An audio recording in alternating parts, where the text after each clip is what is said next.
इस कब्र पर ये कुत्ते आखिर किस राज का इशारा कर रहे हैं? एक छोटे से गांव में एक हाफिजा औरत रहती थी। उसने कुरान हिफ्ज किया हुआ था। वह रोज नमाज पढ़ती थी, रोजा रखती थी और बाहर से देखने में बहुत ही नेक और परहेजगार लगती थी। उसके इस कब्र पर ये कुत्ते आखिर किस राज का इशारा कर रहे हैं? एक छोटे से गांव में एक हाफिजा औरत रहती थी। उसने कुरान हिफ्ज किया हुआ था। वह रोज नमाज पढ़ती थी, रोजा रखती थी और बाहर से देखने में बहुत ही नेक और परहेजगार लगती थी। उसके माँ बाप उसकी बहुत तारीफ करते थे और पूरा गांव भी उसकी इज्जत करता था। लोग कहते थे कि ऐसी औरत बहुत कम होती है जो हाफिजा भी हो और नमाज रोजे की इतनी पाबंद भी हो। कुछ दिनों बाद अचानक उस औरत की तबीयत खराब हो गई और थोड़े ही समय में उसका इंतकाल हो गया।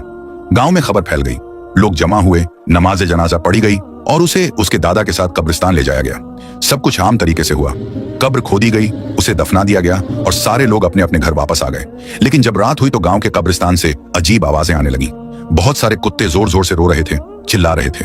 लोगों ने पहले सोचा कि शायद ऐसे ही कुत्ते रो रहे होंगे, इसलिए किसी ने ज्यादा ध्यान नहीं दिया। लेकिन अगली रात भी वही हाल हुआ, फिर तीसरी रात भी। हर रात कुत्तों के रोने चिल्लाने की आवाजें कब्रिस्तान से आने लगी। तब गांव वाले परेशान हो गए। सब लोग इकट्ठा होकर कब्रिस्तान गए। जो मंजर उन्होंने देखा उसे देखकर सब हैरान रह गए। सारे कुत्ते सिर्फ उसी हाफिजा औरत की कब्र पर बैठे हुए थे।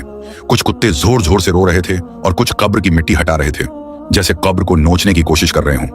पूरा माहौल डरावना था। गांव वालों के रोंगटे खड़े हो गए। सब लोग घबराकर वहां से दौड़े और सीधे इमाम साहब के पास पहुंचे। उन्होंने इमाम साहब को सारी बात बताई। इमाम साहब भी उनके साथ कब्रिस्तान आए। उन्होंने कब्र को देखा, कुत्तों को देखा और कुछ देर तक खामोश रहे। फिर इमाम साहब ने कहा कि इस औरत के घर वालों को बुलाया जाए। थोड़ी देर बाद उसके पिता आए। इमाम साहब ने उनसे पूछा कि यह क्या माजरा है? इस कब्र पर इतने कुत्ते 4 दिनों से क्यों रो रहे हैं? क्या उनकी बेटी से कोई गुनाह हुआ था? यह सुनते ही पिता फूट फूट कर रोने लगे। रोते हुए उन्होंने कहा कि यह कब्र उनकी ही बेटी की है। उन्होंने कहा कि उनकी बेटी नमाज रोजा तो करती थी, लेकिन वह सब लोगों को दिखाने के लिए करती थी। वह हर वक्त मोबाइल में लगी रहती थी और पता नहीं उसमें क्या क्या करती थी। जब उसका आदमी उसे कोई काम करने के लिए कहता था या कुछ समझाता था तो वह उसकी बात कभी नहीं सुनती थी। यह सुनकर वहां मौजूद सारे लोग खामोश हो गए। इमाम साहब ने अफसोस के साथ कहा कि अगर इबादत दिखावे के लिए हो और इंसान अपने घर वालों की बात न माने तो ऐसी इबादत इंसान को नहीं बचा सकती।